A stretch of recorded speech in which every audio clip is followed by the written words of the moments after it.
of course, the main tactic of Shaitan is waswasa, and that is to whisper. Waswasa means to whisper. And the waswasa of Shaitan, it is to implant in our hearts an idea that should not be there. And this is a very, very evil tactic. Think about it. Our hearts are pure. We don't want to disobey Allah. Our hearts have been created to worship Allah.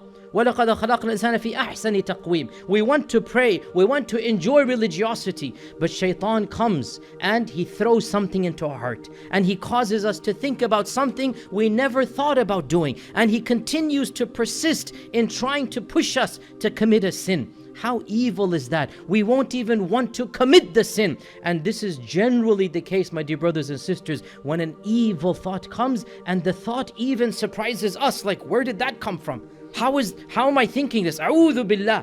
You yourself are disgusted by what you think you are thinking, but you think you are thinking it. It is not you who is thinking. It is Shaitan who threw it into you. And that is why the existence of Shaitan actually makes us realize that, alhamdulillah, our hearts, inshallah, generally they're pure. And so we blame Shaitan for the bulk of our evil. Isn't this a wisdom from Allah? When Yusuf alayhi salam, what happened, and he was saved at the end. What did he say? مِن بَعْدِ أَن نَزَغَ الشَّيْطَانُ بَيْنِي وَبَيْنَ إِخْوَتِي. It was Shaitan who caused my brothers to do what they did. What a beautiful wisdom. And Ibn al-Qayyim mentions this, that we blame Shaitan for the evil. It's not my brother who did this. Shaitan caused him to do it. What a beautiful tactic, that you blame Shaitan because he's worthy of being blamed. He is the one who did it. Then your anger is not at your Muslim brother. Your anger is not at somebody who did something. It's at Shaitan who whispered them, who did the waswasa. And so because of that, your hearts can be pure towards your Muslim brothers and sisters, and you can blame Shaitan. Oh, Shaitan caused them to say that. Shaitan caused them to slip. Shaitan caused them to backbite. They wouldn't do it otherwise.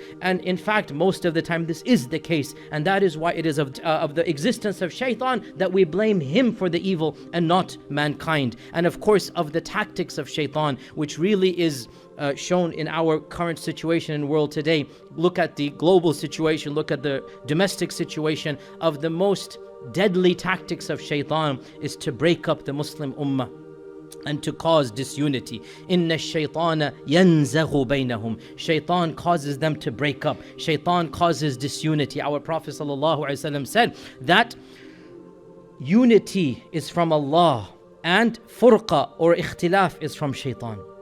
Allah Azza wa Jal is mu'allif al-qulub. He brings hearts together. Unity comes from Allah subhanahu wa ta'ala. And it is Shaitan who breaks people up. And this is of his most dangerous tactics, because as our Prophet sallallahu alaihi wasallam said, that the wolf only attacks the lone sheep.